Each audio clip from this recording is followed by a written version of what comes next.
একটা মজার ঘটনা শুনেন। হযরত ওমর রাদিয়াল্লাহু তাআলা আনহু একদিন নবীজি সাল্লাল্লাহু আলাইহি ওয়াসাল্লামের কামরায়, হুজরায়, ঘরে গেছেন। আমি নিজে আরবি কিতাবে পড়ছি, আজ-জুহাদু মিআতুন, এই কিতাবে গিয়ে দেখে আল্লাহ নবী সাল্লাল্লাহু আলাইহি ওয়াসাল্লাম চাটাইয়ের মধ্যে শোয়া, শুধু চাটাইয়ের উপরে, এই চাটাই, মাথার নিচে একটা খেজুরের ছাল দিয়ে বানানো ছোট্ট বালিশ। হযরত ওমর দেখলেন মাথার উপরে একটা চামড়া ঝুলানো নামাজের জন্য, পায়ের নিচে কিছু ছাতু, যেগুলো পানি দিয়ে গুল্লা খায়, আগের দিনে খাইতো খুব, এই ছাতু অল্প কিছু, এই চারটে আইটেম, একটি চাটাই, একটা খেজুরের ছালের বালিশ, আর একটি চামড়া, আর কিছু ছাতু, পানি দিয়ে গুল্লা খাওয়ার। নবীজি সাল্লাল্লাহু আলাইহি সাল্লাম হযরত ওমর দেখলেন ওয়াকাদ আসসারা ফি জামবিহি, নবীজির পুরা দেহের মধ্যে দাগ দাগ, চাটাইয়ের দাগ দাগ পড়ে গেছে। যেহেতু আল্লাহ নবী সাল্লাল্লাহু আলাইহি ওয়াসাল্লাম কায়নাতের সর্বশ্রেষ্ঠ সুন্দর ছিলেন, কাজে দাগ তো পড়বেই। এই পবিত্র সুন্দর চেহারায়, শরীরে দাগ পড়ে গেছে চাটাই। হাদিসে আছে হযরত ওমর রাদিয়াল্লাহু তাআলা আনহু সাথে সাথে কাঁদতে শুরু করলেন। আল্লাহ নবী সাল্লাল্লাহু আলাইহি ওয়াসাল্লাম বললেন, মা ইয়াবকিকা ইয়া ওমর, ওমর তোমাকে কে কাঁদালো, কাঁদতেছো কেন? হযরত ওমর রাদিয়াল্লাহু তাআলা আনহু বললেন, লিমা লা আবকি ইয়া রাসূলুল্লাহ, ও আল্লাহর নবী, আমি কেন কাঁদবো না বলেন, আমি কাঁদবো না কেন?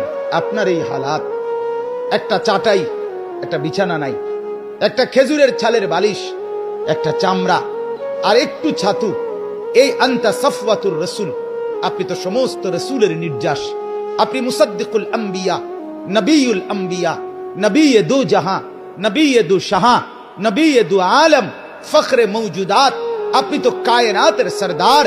আপনার জন্য ভালোবেসেই তো আল্লাহ তাআলা গোটা কায়নাত সাজিয়েছেন।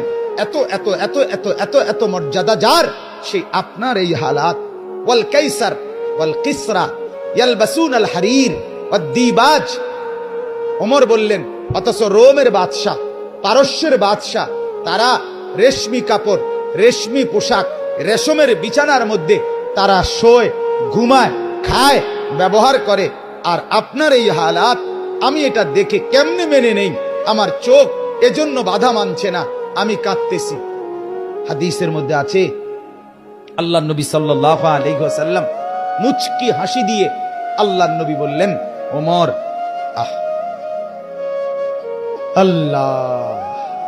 আল্লাহ নবী বললেন, ওমর, আমা তারদা আন তাকুনা লানাল আখিরাহ ওয়া লাহুমুদ দুনিয়া।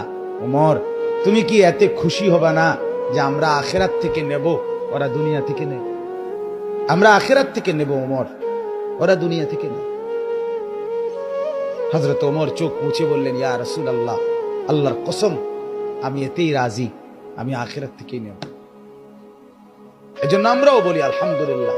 ৬,০০০ টাকা মসজিদের ইমাম, ৮,০০০ টাকা বেতন, মুয়াজ্জিনের বেতন ৪,০০০ টাকা, আমাদের এই মাদ্রাসাগুলোর উস্তাদদের বেতন ৮,০০০, ১০,০০০, ৬,০০০, ৭,০০০ টাকা। খোদার ৩০ দিন আল্লাহর দেওয়া হালাল ভাবে স্ত্রী সন্তান নিয়ে চালাচ্ছে, আল্লাহর উপরে তাওয়াক্কুল করে, আর এই আশায় মাওলা আখিরাত থেকে নেব, জান্নাত থেকে নেব। আমরাও আলহামদুলিল্লাহ একথা যেন বলে যে মাওলা সুদখোরেরা দুনিয়া নেক, ঘুষখোরেরা দুনিয়া নিয়ে যাক, বাটপাড়ার চিটার, অবৈধ উপার্জনকারী, চোর ডাকাত আর